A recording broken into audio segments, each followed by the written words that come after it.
os voy a exponer uno de los casos que llegó hace unos 6 meses, 5 meses a la unidad de terapia familiar, ¿vale? Y viene con el siguiente genograma, que está aquí. A partir de aquí ya os empezaré a preguntar, ¿vale? Y que vosotros me podáis decir o hagáis vuestros comentarios en el chat. De verdad, me gustaría que esto fuera algo participativo, no estar yo hablando 1 hora y media sobre un caso, ¿vale? Como vemos en el genograma, empezamos por la familia nuclear. Nos acude una paciente de 24 años tras un intento autolítico y una anorexia restrictiva, llegando a un índice de masa corporal de 11. Esta tiene un hermano de 23 que actualmente estudia ingeniería y unos papás. Están juntos y, como veis, la relación de la paciente identificada es cercana y fusional con la mamá, pero también conflictiva, y es cercana pero hostil con el hermano. Como veis, con el papá hay una relación de distancia. De hecho, él verbaliza en alguna ocasión que siente que no se puede acercar a sus hijos, que siente como una distancia emocional, que a él también le cuesta el hecho de poder expresar y verbalizar las emociones, pero no siente esa cercanía. Y entre ellos refieren que siempre han tenido una relación armónica, que no han tenido discusiones, que han estado de acuerdo en las pautas educativas y también como pareja. Si subimos arriba, a la familia de origen, especialmente de la madre, vemos que se repiten, ¿no? ciertas relaciones. La relación que tiene la mamá con la hija es la misma que tiene la mamá con la abuela, cercana, pero también hostil. Vemos que la paciente identificada tiene buena relación lo señalo así, tiene buena relación con esta abuela. Sin embargo, la relación del hermano con la abuela es bastante hostil. La mamá ha tenido muy buena relación con su padre, ya que falleció el año pasado, y refiere que entre ellos dos, entre sus propios padres, ha habido una relación conflictiva y distante, que ella lo ha sufrido cuando era pequeña. Os invito, por favor, a hacer preguntas en el chat o levantar la mano, ¿vale? Para poder dinamizar un poco este espacio. Inicio con la demanda. Como os he dicho, la paciente de 24 años ingresa de forma involuntaria tras un intento autolítico, una ingesta de pastillas con una elevada rescatabilidad, pero también con una restricción alimentaria de larga evolución, llegando a un infrapeso de 11. ¿Vale? Es derivada directamente y se realiza un ingreso involuntario. Para lo que no conozcáis, un ingreso involuntario es aquel ingreso en el que la persona no puede decidir sobre su salud y está en un elevado riesgo vital para su vida y necesita de un ingreso hospitalario. ¿Cuál es la historia del problema? Inicia una restricción alimentaria hace 4 años y la familia no se da cuenta hasta hace 3 años, ¿vale? Porque observan una elevada pérdida ponderal y amenorrea, pero la paciente no quiere acudir a ningún tipo de visitas, ni psiquiátricas, ni psicológicas, etc. Y al ser mayor de edad tampoco pueden obligarla. Ante esto, la familia refiere que lo asocian a una ruptura con su pareja y también dificultades con las amistades. ¿Vale? No lo asocian a que había un trastorno alimentario de base. A los 23 años, el año pasado, realiza un intento autolítico, también con una elevada rescatabilidad, tras una discusión con la mamá, Y los padres refieren en ese momento pedir un ingreso involuntario, no tanto por el trastorno alimentario, sino por el intento autolítico. Pero sin embargo, les dieron el alta, les dijeron que habían realizado las evaluaciones pertinentes y que se iba a su domicilio. Pero unos meses más tarde vuelve a realizar otro intento autolítico, también por una discusión con la mamá, con ingesta de pastillas, esta vez, como os he dicho, con una alta rescatabilidad. Y al presentar un intento autolítico y un índice de masa corporal que ponía en riesgo su vida, realizan un ingreso involuntario.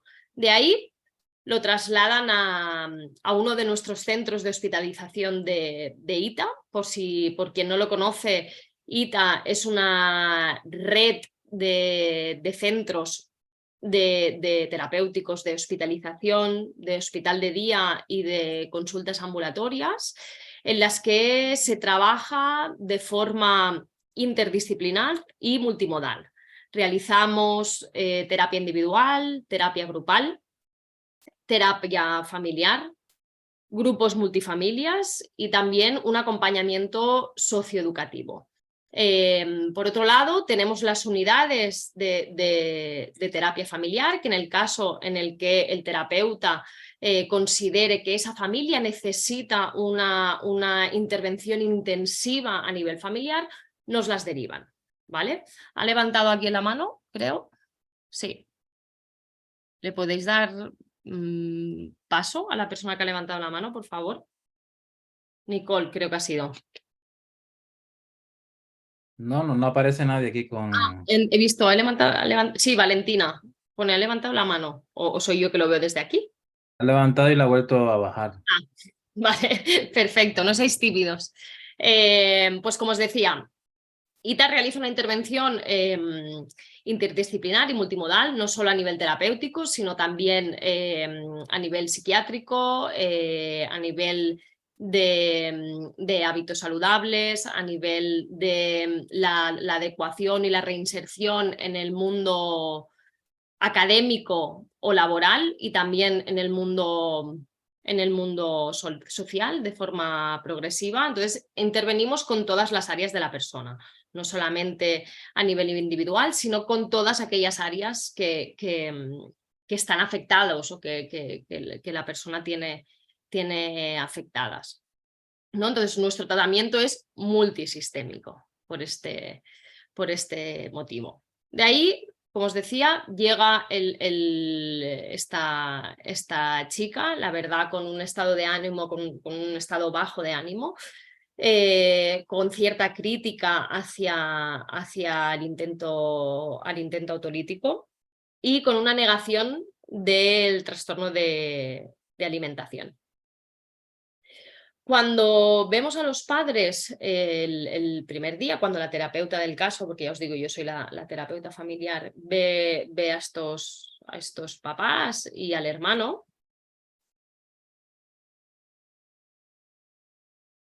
el padre sí que refiere que su hija padece anorexia y que tiene dificultades con la alimentación, pero asocia estas dificultades y este estado de ánimo a la relación con la abuela, de la crítica que ha recibido constantemente con la abuela, así como a no haber puesto límites en su infancia, con una educación muy permisiva que siempre han consentido tanto al hijo como a la hija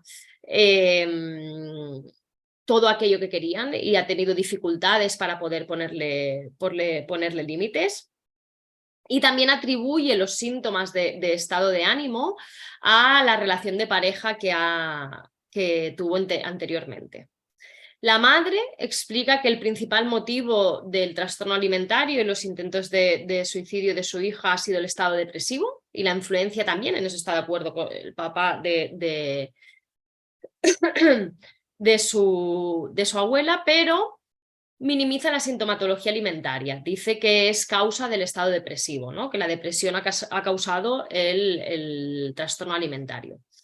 Sin embargo, el hermano explica que el problema de su hermana es psicológico y que cree que su hermana también tiene una depresión. Entonces está de acuerdo con esta mamá en que el trastorno alimentario ha sido causado por la depresión que padece, ¿no? Porque refieren que nunca la han visto con dificultades en la alimentación, también muy típico de las familias en las que se presenta un trastorno alimentario, son familias con dificultades para poder ver los síntomas, con muchísimas dificultades en la conciencia de problema alimentario, incluso el infrapeso, ¿no? La mamá y el papá llegaban a decir, bueno, pues que la habían visto muy ansiosa y que también asociaban, aparte de la depresión, ¿no? Que entre la depresión y la ansiedad que te hacía bajar mucho de peso, ¿no? Y que eso es algo que viven todos los seres humanos y que ese tipo de dificultades alimentarias no la consideraban como un trastorno de conducta alimentaria, sino más bien algo del estado de ánimo. Os invito a participar, por favor, porque si no, es difícil estar hablando 1 hora y media presentando un caso. Todas aquellas dudas que os surjan, que queráis preguntar sobre el caso, sobre la familia, etc. Si no, antes de la intervención os haré yo preguntas. Os explico un poquito la historia de la familia nuclear. Es una familia, como hemos dicho, de 2 hermanos. El papá es funcionario en justicia y la mamá es administrativa.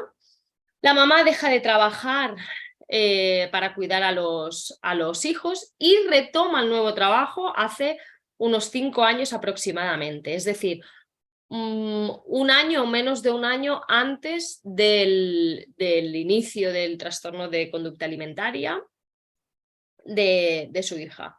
Cuando exploramos la conyugalidad, explican que no hay ningún tipo de dificultad, que ellos están juntos desde hace 26 años y que entre ellos nunca han tenido dificultades, que siempre han estado de acuerdo y que siempre han consultado las decisiones, que en los estilos educativos siempre han opinado los mismos. Ambos refieren tener un estilo sobreprotector y permisivo. Respecto al deseo de tener hijos, refieren que siempre han querido ser padres, que es algo que desde el principio tenían claros, y poco después de casarse tuvieron a nuestra paciente identificada. Y al poco tiempo al segundo. Ellos tenían claro que querían que fueran hermanos, que se llevasen poco tiempo entre ellos. Explican que nadie les ayudó en la crianza de los hijos, pero sin embargo, cuando exploramos un poquito más, es la mamá quien se dedica a esta crianza y el papá está más destinado al trabajo, al ámbito laboral. Describen, ahora os contesto a vuestras preguntas, describen que la infancia de los hijos siempre ha sido buena, los describen como tranquilos, como sonrientes, que no han tenido dificultad, que entre ellos que han sido buenos estudiantes los dos, pero sin embargo el hermano siempre ha sido más extrovertido que su hermana y ha tenido más facilidades para las relaciones sociales, pero que nunca lo han visto como un problema o como una dificultad a tratar. Contesto a vuestras preguntas. La madre es por parte de abuela materna. ¿Hay algún registro de que este tipo de situaciones haya dado en otros tipos de familiares? Este decaimiento de ánimo por encima de la ruptura amorosa también podría deberse al apoyo familiar que posee la paciente. Es que la terapia familiar, identificamos la terapia familiar como que el paciente identificado es el portador de un síntoma, de un malestar familiar, ¿no? Entonces sí, tiene que ver con el apoyo y tiene que ver con otros nudos relacionales con las propias familias de origen, que al final se traslada en la familia nuclear y es lo que nosotros intentamos resolver en terapia familiar. Aparte, insisto, el tratamiento individual, el tratamiento grupal, etcétera, que se realiza en el centro. Nuestro trabajo en terapia familiar es precisamente deshacer estos nudos, deshacer todo ese traspaso de las relaciones y las interacciones familiares que han sido dificultosas o problemáticas en la familia nuclear y se han puesto en la familia de origen, y también las que se están dando actualmente en esa familia de origen. Pero ¿por qué ambos padres recalcan que es la abuela la influencia negativamente a la chica? Esto voy ahora, Juliana. El motivo de consulta se pregunta por separado a cada miembro, todos juntos en la misma habitación, a la hora de definir el problema. A todos juntos. La primera entrevista es todos juntos. La primera entrevista familiar es con toda la familia, porque nosotros lo que intentamos ver no es solo definir el problema, sino las interacciones que hay entre ellos. ¿Cómo son estas interacciones?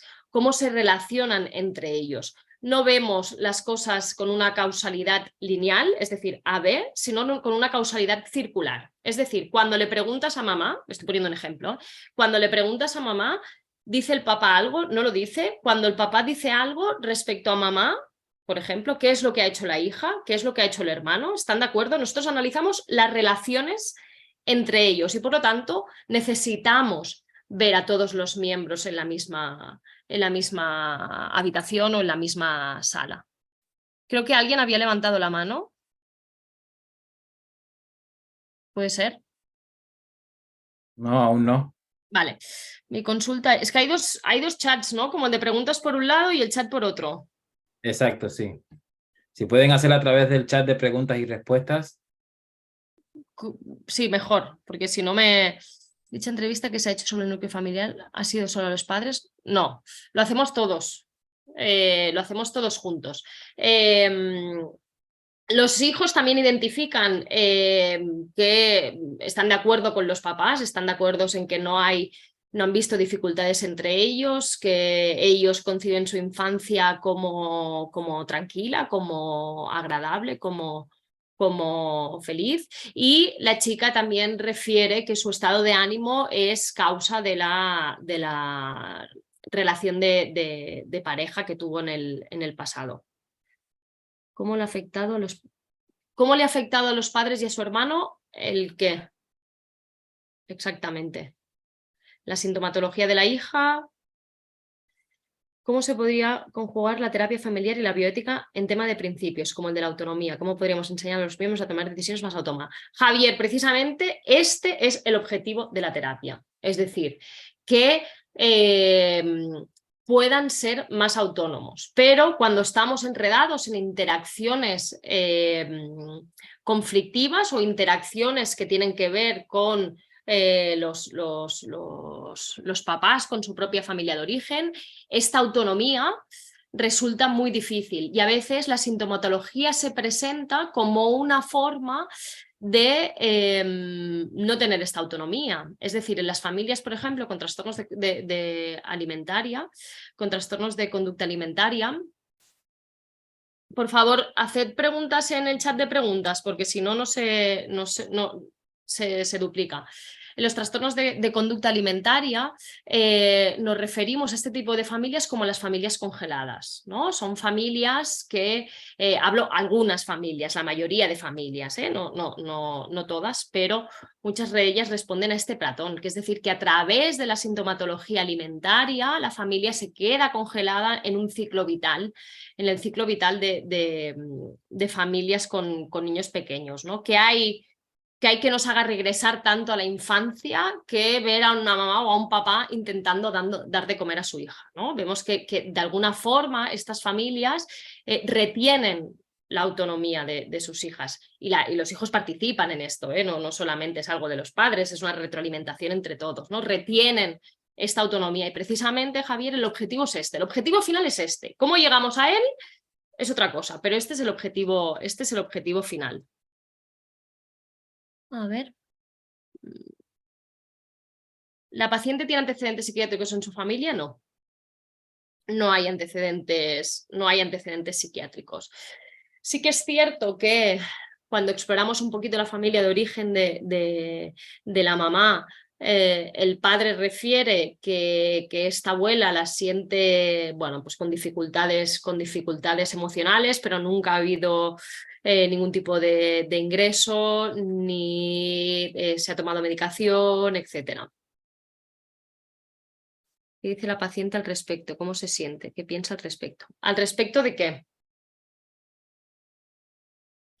Claro, no, me gustaría saber qué dice la paciente al respecto, cómo se siente sobre qué exactamente. sobre ella, sobre su familia, sobre su expareja.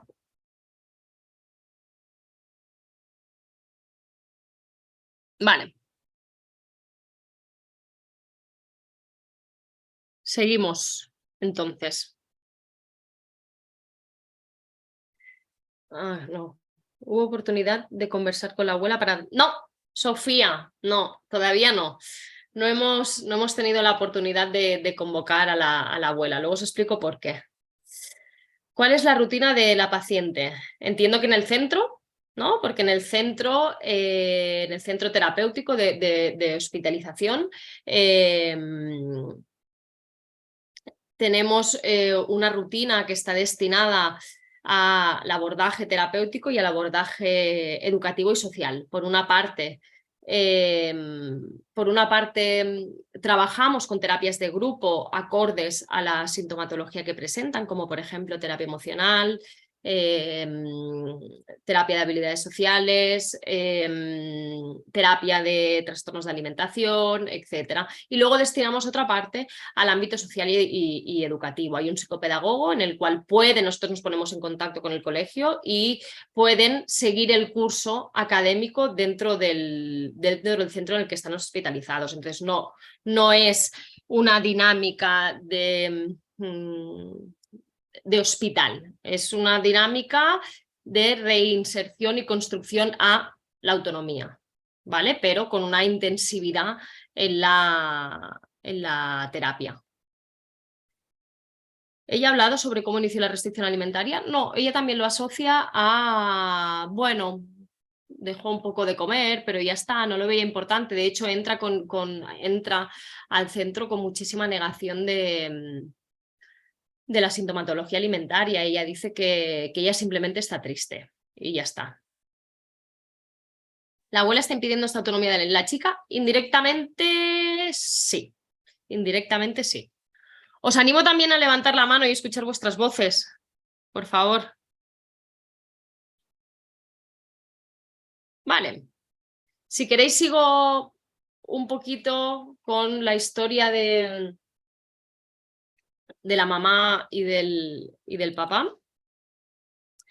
Respecto a la familia del padre, es el hermano menor de una familia de dos, como habéis visto, la explica o refiere de su familia, que siempre ha sido una familia respetuosa, que un papá dedicado al trabajo, que siempre lo sentía como ausente y que era una persona que no estaba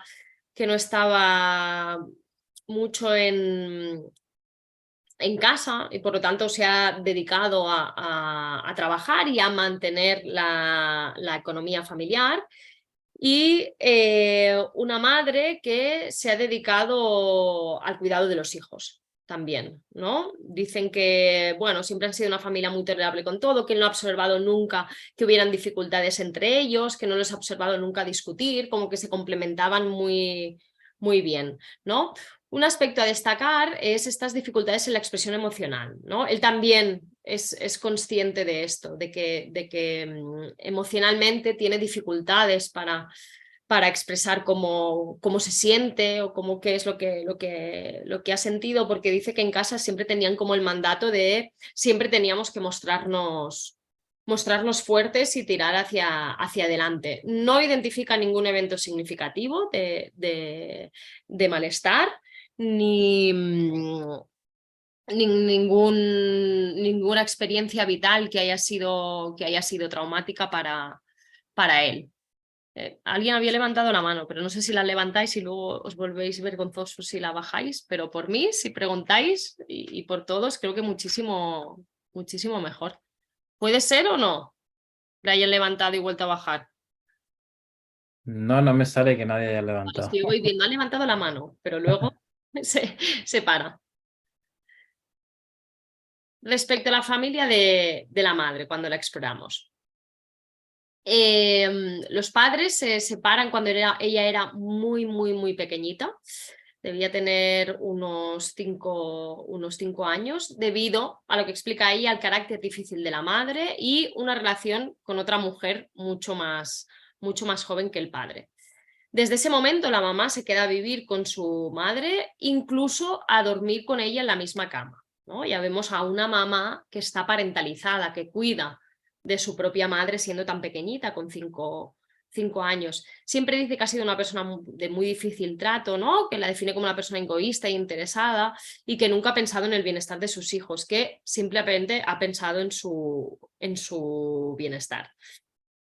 Explica de ella que es una persona muy manipuladora y muy fría y que ella se sentía con la responsabilidad de cuidarla, de cuidar de ella, porque si no temía que algo pudiera pasar, pero tampoco se planteó mucho el qué, sino que lo vivía como su obligación. Mi obligación era cuidar de mamá, ¿no? El papá construye una nueva familia con otra mujer y tienen otro hijo que nunca conocen, pese a que la relación era buena, el papá sentía como una falta de respeto el conocer a este hijo, ¿no? Y compartir con ellos una vida familiar, y es algo que se queda solo para el papá, su nueva pareja, ¿no? Que no lo comparten con esta hija. La madre de la paciente identificada, que es de la que estamos hablando, no lo vive como algo negativo, dice que lo entendía porque había sido algo muy, muy doloroso, ¿no? Para toda la familia, y entendía que ese era su ámbito de privacidad y que lo respetaba, que no ha sido algo que le ha afectado mucho. Refiere tener muy buena comunicación con su padre, que no habían dificultades con él y que ha entendido estas dificultades con su madre.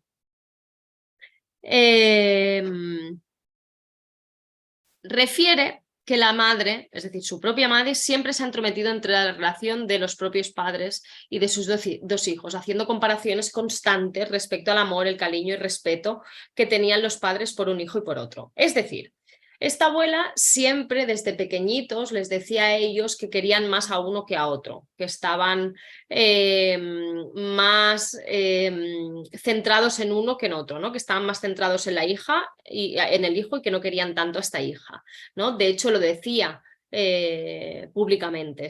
Esta abuela siempre ha sido el discurso que ha tenido a lo largo de los años de la evolución de esta paciente identificada, ¿no? Como esta comparación constante con los hermanos y que estos padres le daban más amor a este hermano que no tanto a ella.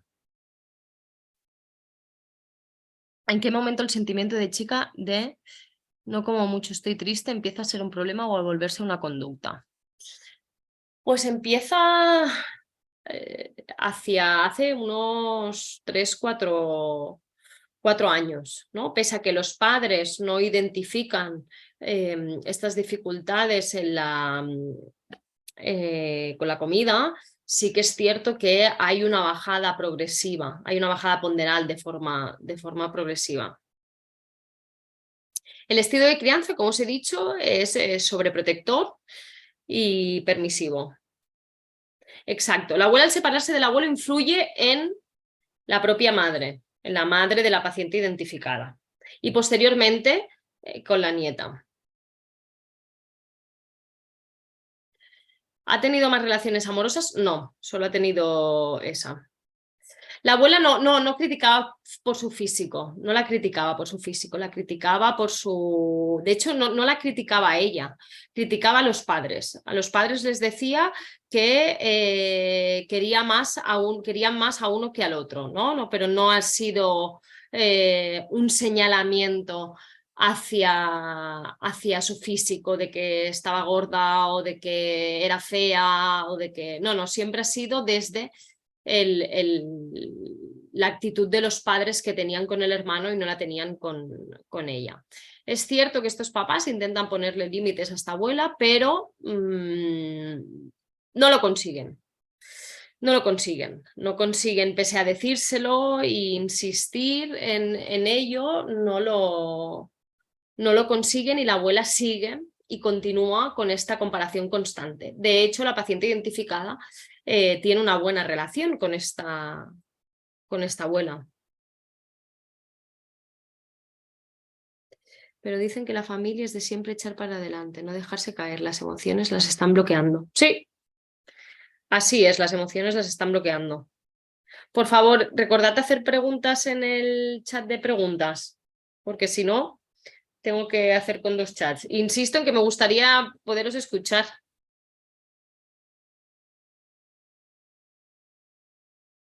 ¿Cuáles son nuestras hipótesis? Por un lado, Juliana ha levantado la mano.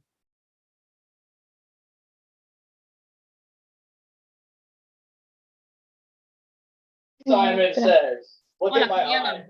Hola, ¿me escuchas? Sí, te escucho. Quisiera preguntarte si de pronto, si la abuela hubiera utilizado de pronto una manera diferente de comunicarse de forma más efectiva y afectiva, quizá los comentarios que ella realizaba pudieron haber sido recibidos de otra forma por parte de la familia. Yo creo que no es tanto, gracias por tu pregunta, Juliana, pero no creo que es tanto el estilo de comunicar, sino el hecho de que, como decía Javier al principio, el hecho de que esta mamá tuviera hijos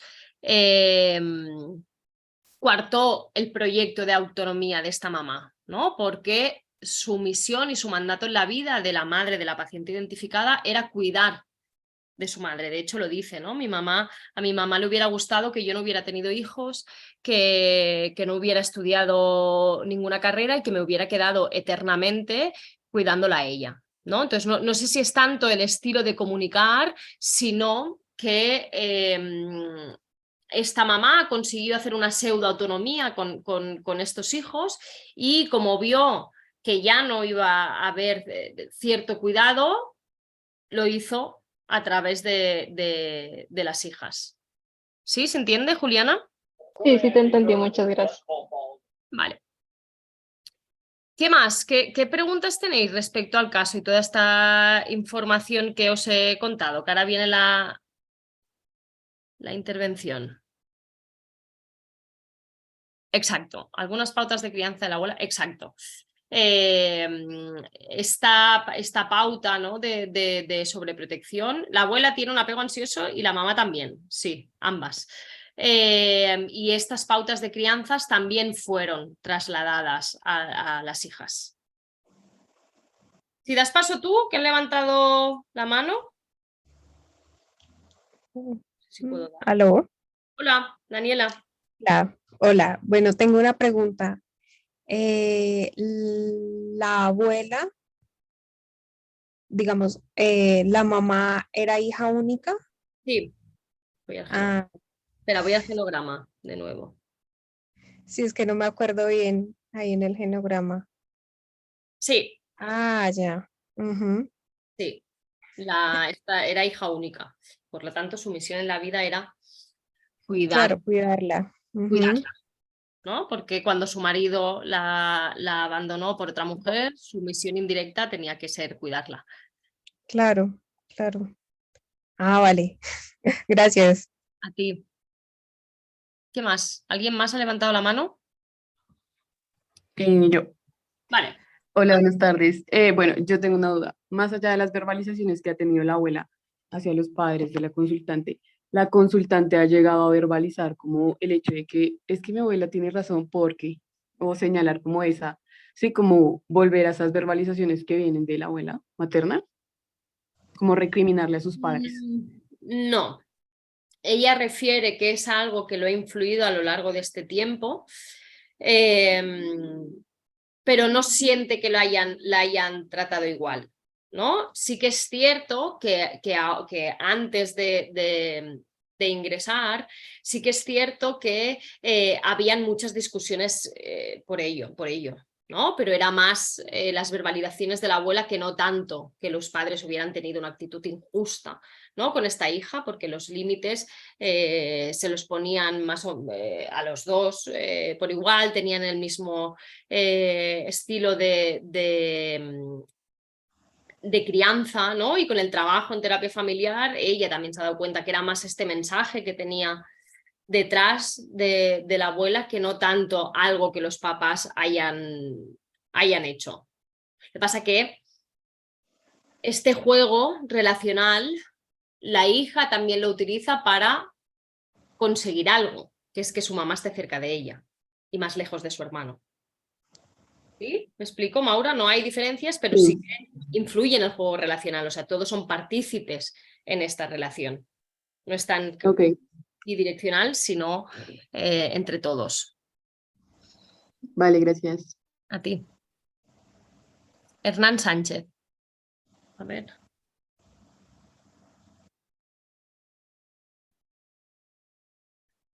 ¿Le das paso tú?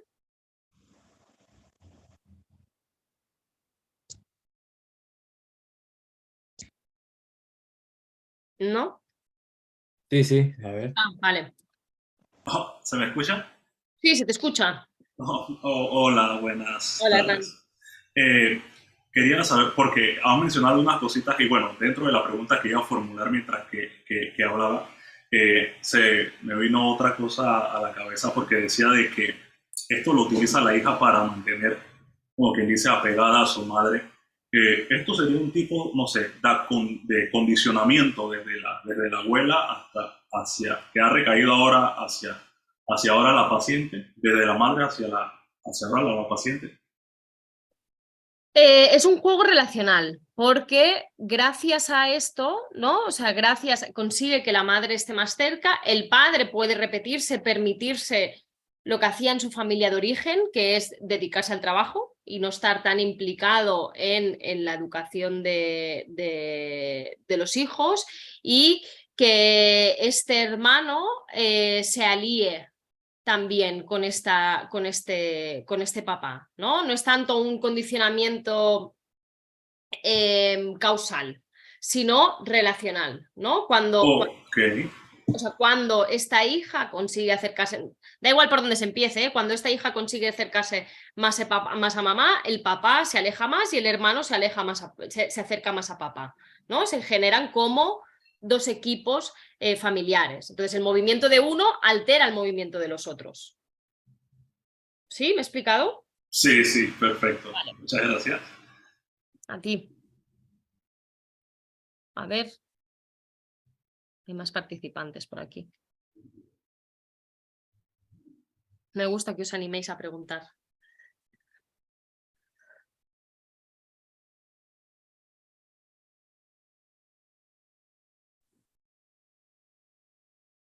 Hola, ¿se me escucha? Hola, Nicole. Sí, se te escucha.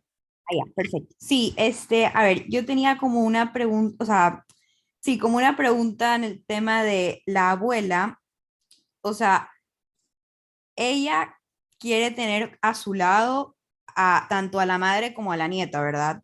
Mm.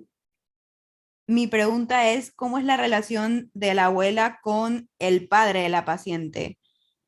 Muy buena pregunta, se me ha olvidado poner el genograma. También es conflictiva.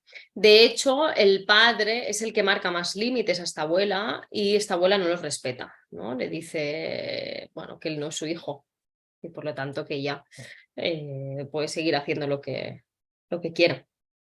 Y bueno, la esposa, ¿cómo responde? O sea, supongamos, escoge algún lado, tipo, se pone del lado de su madre o se mantiene No, como... se mantiene al lado del padre, pero tampoco marcándole un límite firme a esta madre. ¿Hasta cuándo? Esta es muy buena pregunta, Nicole. ¿Hasta cuándo? Hasta que la hija ingresa en nuestro centro. Es el momento en el que ingresa en nuestro centro cuando los papás consiguen definitivamente poner un límite firme a esta abuela y cortar toda la relación con ella. Ah, ya, perfecto. Y una pregunta, ¿y la abuela con respecto a a que han internado a la nieta, ella como, no sé si sepan No lo, hacer... no sabe el motivo. Ah, ok. Sabe el motivo. No sabe el motivo. De hecho, la llama, etcétera, pero la hija tampoco, o sea, esta nieta tampoco responde. Ah, ya, perfecto. Gracias. A ti. Hay más personas, ¿no?, que han levantado la mano. No, en principio ya está. Vale. Respondo a las preguntas. ¿Crees que se puede decir por la manera en la que se expresa la madre sobre las conductas de la abuela que hay algún tipo de rencor por parte de la madre hacia... Ay, que se mueve por parte de la... algún tipo de rencor por parte de la madre hacia la abuela. Bueno, no sé si llamarlo rencor, yo lo llamaría que es una pauta relacional. Yo creo que en el momento, insisto, ¿no?, en que ve peligrar su cuidado, lo que hace es acercarse a esta hija como una forma de ir en contra de la madre.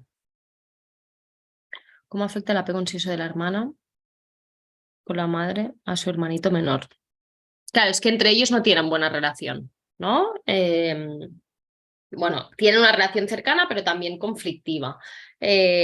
Ambos presentan un apego ansioso.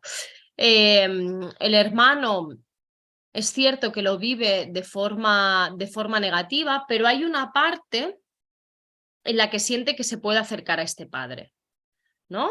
Como le explicaba Hernán, ¿no? Cuando esta cuando esta hija se acerca a esta madre, el hermano puede acercarse un poco al padre y se siente como un aliado de él. La relación del hermano con la madre es igual que con la otra hija, es cercana, es muy cercana, pero a la misma vez conflictiva. ¿Cómo es la relación con su expareja? Ya no tienen relación. Era una relación dependiente. La expareja puede influir directamente en el TEA de la paciente por medio de comentarios sobre su físico. No eran sobre comentarios sobre su físico. Es cierto que todas las relaciones de pareja acaban afectando a un trastorno alimentario, ¿no? Pero en este caso no habían comentarios sobre su físico. ¿Es posible abordar este caso únicamente desde una perspectiva de terapia individual? Por ejemplo, en un caso en el que la familia no considere que necesitan terapia, pero le dejáis sí. Sí, existe la terapia individual sistémica. También. Disculpas, que no entiendo muy bien el genograma. ¿Cuál es el significado de las flechas y los símbolos? De las flechas y los símbolos. Las verdes significan buena relación. Donde solamente hay una línea significa hostilidad. Las líneas discontinuas significan distanciamiento. Las 3 líneas y las rayitas rojas significan que es una relación fusional, pero a la misma vez conflictiva. ¿Cómo es la relación de apego de la abuela y de la madre respecto a la forma de crianza del padre? Bueno, yo creo que este papá presenta un apego evitativo y pese a que intenta hacer por expresar su opinión, etcétera, también tiene muchas dificultades en ello y cuando ve conflicto se separa.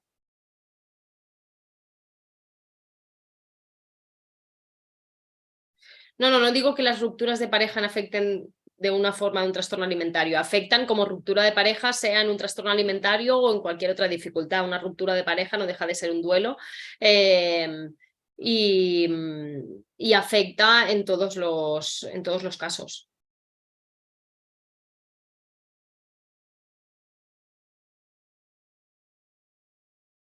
En el chat ponéis, la madre ante esta situación abandona su trabajo y se vuelca al cuidado de su hija nuevamente. No. Ante esta situación te refieres al ingreso, supongo. No ha dejado el trabajo, pero sí que es cierto que donde está trabajando es conocida suya y ha reducido las horas. Entonces, vamos a nuestras hipótesis. Nuestras hipótesis, por un lado, observamos que existe un triángulo perverso de 2 generaciones. ¿Qué significa esto? Esto significa que 2 personas salían en contra de una, ¿no? En este caso, la abuela y la nieta están aliadas en contra de esta mamá. Esta triangulación, misteriosamente, se deshace cuando la paciente ingresa en un recurso de de hospitalización. He dicho misteriosamente de forma irónica, ¿no? O sea, a veces la sintomatología de los pacientes permiten a las familias hacer lo que no pueden hacer, ¿no? Y gracias a la sintomatología permiten de alguna forma que la familia se resitúe. Y esto es lo que abordaremos dentro de terapia familiar. Por otro lado, vemos que se repiten las pautas de interacción de la familia de origen y la familia nuclear, ¿no? Si nos vamos al genograma, vemos que aquí, ¿no? Estas dos líneas rojas y esta línea verde es un triángulo y aquí hay otro triángulo, ¿no? Cómo están enmarañados constantemente en la relación de alianza con uno en contra del otro. También, por otro lado, vemos cómo esta pauta de interacción en que papá se dedica al trabajo y está poco presente en la vida familiar, también se repite dentro de la propia familia nuclear. Vemos que estos intentos de no facilitar la autonomía de esta hija por parte de la abuela también se repite de la madre con esta hija, por este estilo de crianza sobreprotector y también desde la angustia de que le pueda pasar algo. Ahí entra en chantajes a lo mejor que puede hacer o en consentir a esta hija, también al hijo, ¿no? Pero en consentir también a esta hija que las mantenga unidas y no fomentar la autonomía de los miembros.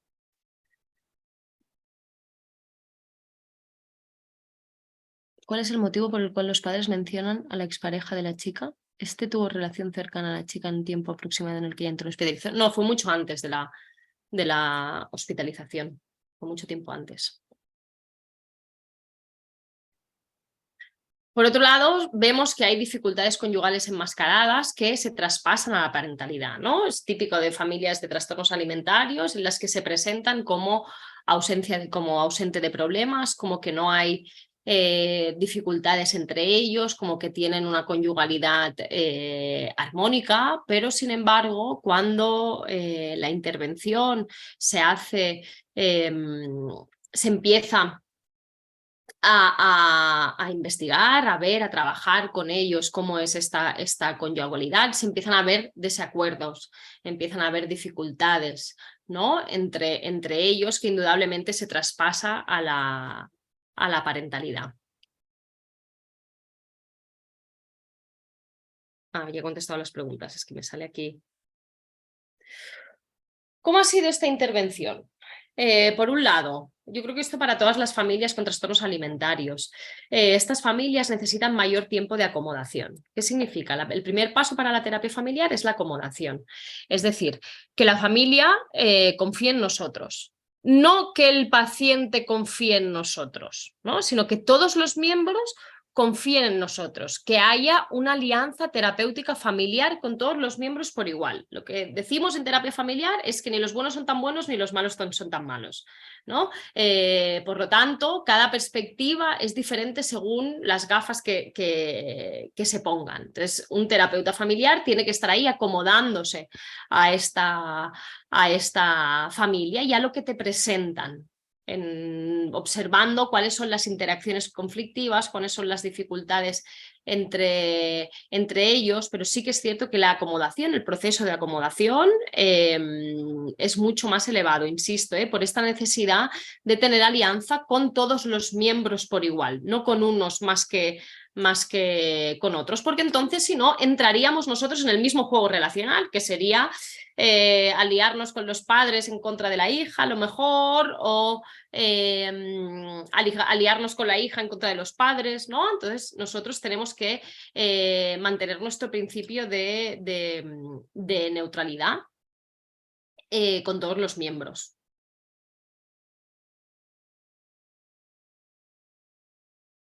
Puede ser por el bloqueo de las emociones, no sé a qué te refieres.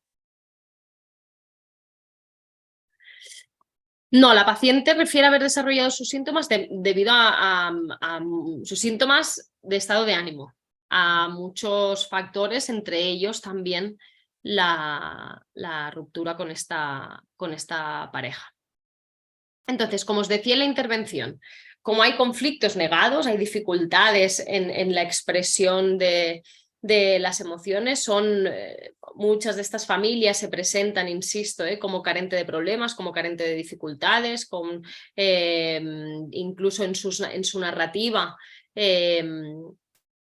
muestran dificultades para acordarse de estos momentos negativos. La fase de acomodación tiene que ser más larga. Tenemos que ir explorando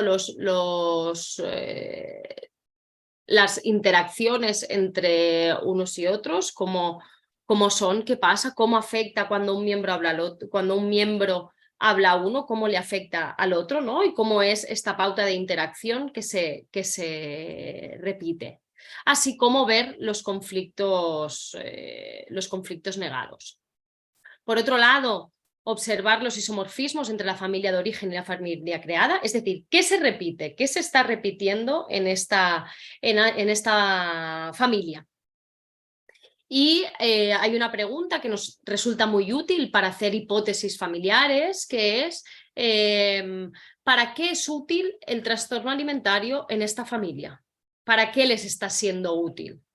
¿No? ¿Para qué les está siendo útil en esta familia el trastorno alimentario?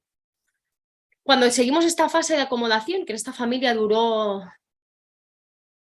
unas cinco sesiones, intentamos redefinir el síntoma, no centrarnos en el síntoma como tal, qué le pasa a tu hija, por qué no come, etcétera, ¿no? Sino darle un significado dentro de las relaciones familiares, es decir, quitar estos nudos, deshacer estos nudos y poner una hipótesis relacional dentro de la familia para que todos vean que algo está pasando, que ella es la portadora del síntoma, pero sin embargo hay unos nudos familiares que todavía no se están resolviendo. En mi caso fue, gracias a Laura se ha podido poner un límite firme a la abuela, es decir, la gravedad de los síntomas, la gravedad hace que os hagáis fuertes y que confiéis como padres, que confiéis vosotros como padres y por lo tanto poder poner límites y hacer cosas que hasta ahora no os habíais atrevido. Esto es una redefinición positiva, es decir, no ver el síntoma en términos de negatividad, de conflictividad, sino ver el síntoma como funcionalidad, como utilidad, para qué les ha servido, para qué les ha ayudado, ¿no?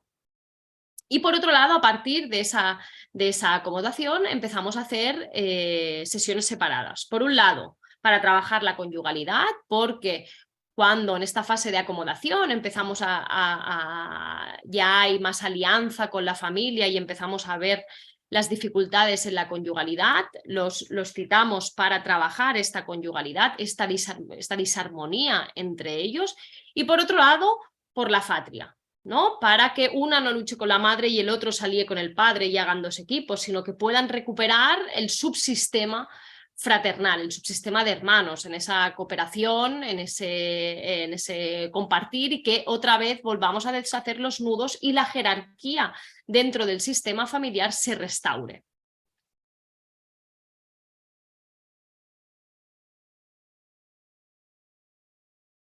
Es decir, que aquí se empieza a trabajar desde la abuela hacia abajo. No, al revés. Desde la familia nuclear hacia arriba. En este caso, ¿no? Cuando hay triangulaciones perversas, de la familia nuclear hacia arriba. ¿Qué forma de intervención dirías que es la mejor y bajo qué criterio se debería abordar? Porque según lo que he entendido, digo yo, sería primero individual y luego grupal para ver realmente la gravedad de la influencia de esa forma de crianza, porque todo se basa en eso, ¿no? Es que se hace el tratamiento paralelo, se hace terapia individual, se aborda con la paciente, se hace terapia grupal y se hace terapia familiar, se hace todo en paralelo. No, al revés, Karen, cuando le das un sentido a los síntomas, no es el síntoma, sino es la relación, ¿no? ¿Qué ha pasado? No es algo positivo en el sentido, sino es algo de utilidad dentro de la relación, ¿no? Porque en ese momento, cuando yo hago esta redefinición del síntoma, la paciente Laura se pone a llorar y dice, es que yo lo he pasado muy mal por esto y siento que no me han defendido, ¿no? En el momento en el que se ve una utilidad y, y se deja de hablar de síntomas, estas son la redefinición, como son muchísimas, entonces podemos empezar a trabajar esta triangulación perversa. No es algo de refuerzo o castigo, sino en términos de utilidad y significado en las relaciones. Como, por ejemplo, otra redefinición podría ser que padre, o sea, hermana, madre y abuela están en una lucha de poder, por ejemplo, ¿no? Ante el intento de suicidio no hubo situaciones o actitudes alarmantes, la cual indicaba que la paciente no estaba bien, aparte del trastorno alimenticio. Sí, sí, había un bajo estado de ánimo, sin embargo, no quería asistencia psicológica ni psiquiátrica. Mireia, ¿todos los centros trabajáis igual? Principalmente sí. Trabajamos desde las vías del espacio terapéutico, las terapias de grupo, el aspecto social, laboral y educativo, y por otro lado la terapia familiar. ¿De qué generación es esta terapia? Pues esta terapia surgió, fue un movimiento bastante amplio después de la aparición, bueno, fue un conjunto de movimientos sobre los años 50 y algo, pero ha ido integrándose,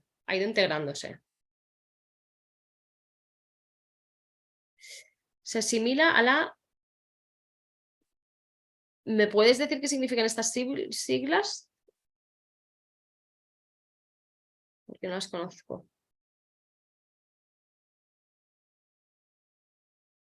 Es al revés. Lo que se pretende es al revés, sino que la hija se está sacrificando por la familia y cómo a través de eso puede conseguir su autonomía, ¿no? Porque a través de eso se consigue el amor y la atención, pero no a través de lo que ella es, sino a través del síntoma, precisamente.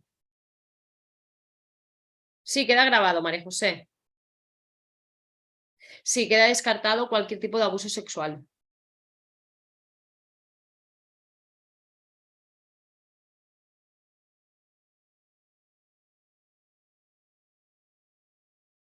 La triangulación perversa es cuando hay una coalición entre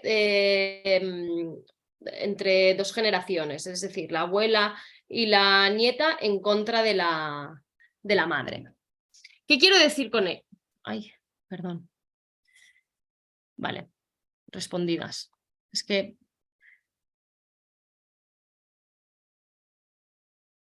Daniela. Sí, bueno, hablas de triangulación perversa. ¿Hay algún otro tipo de triangulaciones? Sí. Sí. Ahora me hacéis así dudar de los nombres. La devastadora atacadora y la devastadora asistidora. ¿Vale? Esto es una cual. O sea, la asistidora es que los dos padres enmascaran sus conflictos conyugales y se vuelcan hacia la hija o el hijo. ¿Vale? Se vuelcan en actitudes de sobreprotección enmascarando sus conflictos conyugales.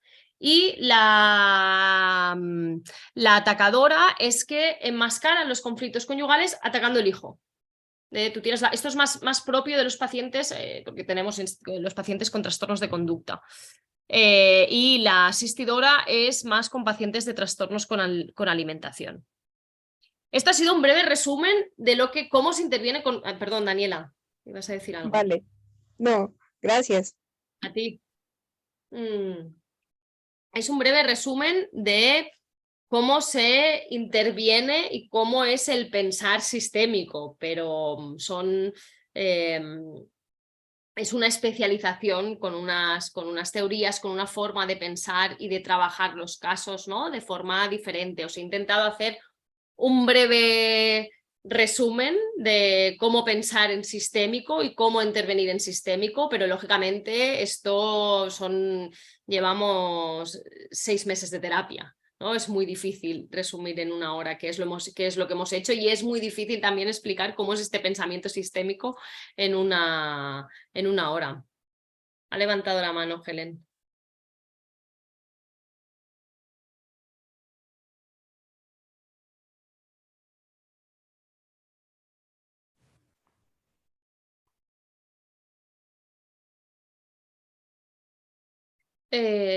No sé si Helen... Puede hablar, puede hablar.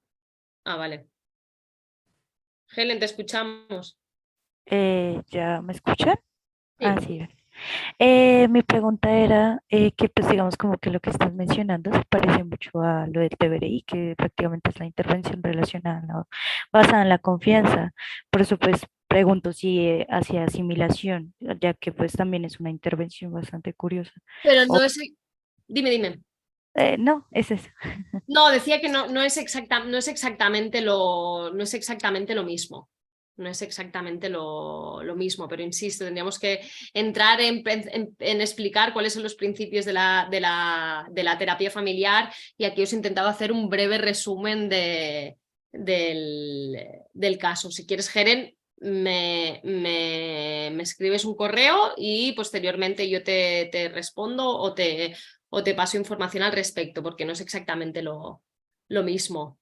Ah, ok, perfecto. A ver. Bueno, desde la terapia sistémica, ¿cómo se trata la reincidencia e infidelidades de uno de los padres? Bueno, es que luego está la terapia de pareja, ¿no? Depende del caso. Siempre digo, depende del caso, depende de las familias, depende. No hay solo un protocolo tipo. ¿Quién más?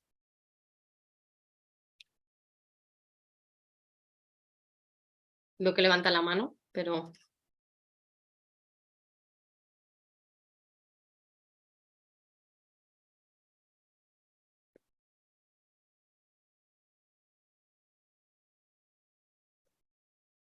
¿No hay más dudas al respecto? Insisto, mi idea es que podáis o poderos transmitir, insisto, el pensar sistémico, el pensar relacional, no el pensar el síntoma como una causa lineal, sino como una retroalimentación del sistema. Ya están respondidas las preguntas.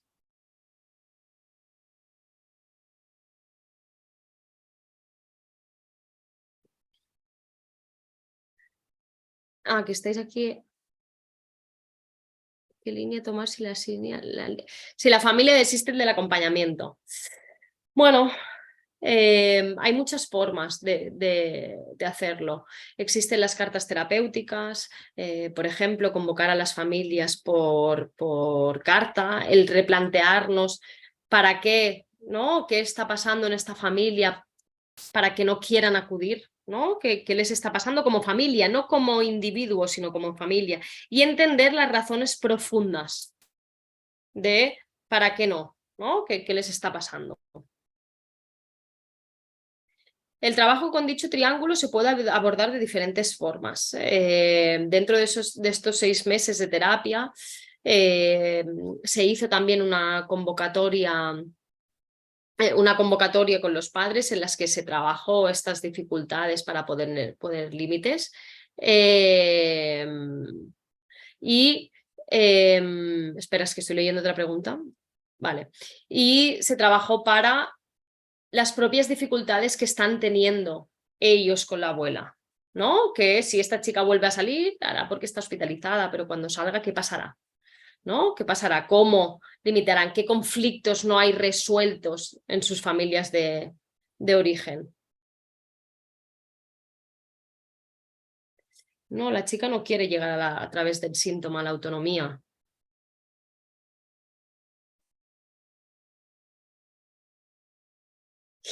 En el caso de que el consultante tuviera una pareja, aunque viviera con ella en la misma casa, debería estar incluida en la terapia familiar. Te diría que depende. No en la primera sesión, pero a lo mejor citarlo con la paciente Podría ser, depende del objetivo a trabajar. Es que depende de la familia, insisto. O sea, en terapia familiar tenemos las hipótesis de qué le está pasando este caso y a partir de aquí realizamos la intervención. Entonces, depende. Os invito a leer más de sistémica, a apuntaros al máster y poder ampliar toda esta información que ahora resulta difícil de explicar en este poquito tiempo.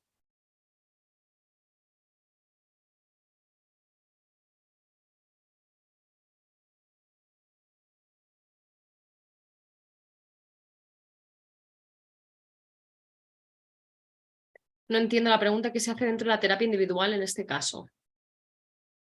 Con la paciente, a nivel individual, se aborda la sintomatología que presenta, ¿no? A todos los niveles, a nivel emocional, a nivel de autoconcepto, de autoimagen, a nivel relacional también. Se abordan todos los aspectos de la terapia, de una terapia individual. Insisto en que el tratamiento es paralelo, no es excluyente el uno del otro.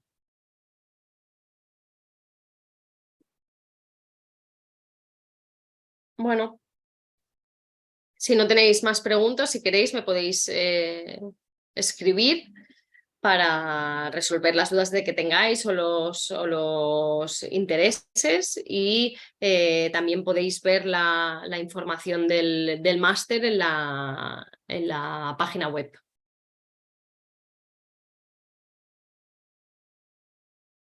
Si no hay más preguntas, pues me despido aquí. ¿Vale? Y cualquier cosa que necesitéis me la hacéis llegar. ¿De acuerdo? Pues muchísimas gracias a todos y doy por finalizada esta pequeña muestra de cómo entendemos los casos en terapia sistémica y qué hacemos con ellos. Ha sido un breve resumen. Muchísimas gracias a todos por la participación, por la implicación y por las preguntas y también por vuestro interés. ¿Quieres estar al día de todo lo que ocurre en ISEP? Síguenos en las redes sociales y no te pierdas de nada. Actualidad, secciones clínicas, eventos, vida estudiantil y mucho más. Podrás encontrarnos en Facebook, Twitter, LinkedIn, Instagram y YouTube. Conviértete en el protagonista de nuestros perfiles sociales. Cuéntanos cómo está siendo tu experiencia en ISEP. Muéstranos tu día a día, comparte las fotos de tus mejores momentos y recuerda de etiquetarnos o de usar el hashtag #experienciaISEP. Así podemos compartir el contenido con el resto. ISEP, un lugar donde las grandes cosas pasan. Con ISEP siempre sumas.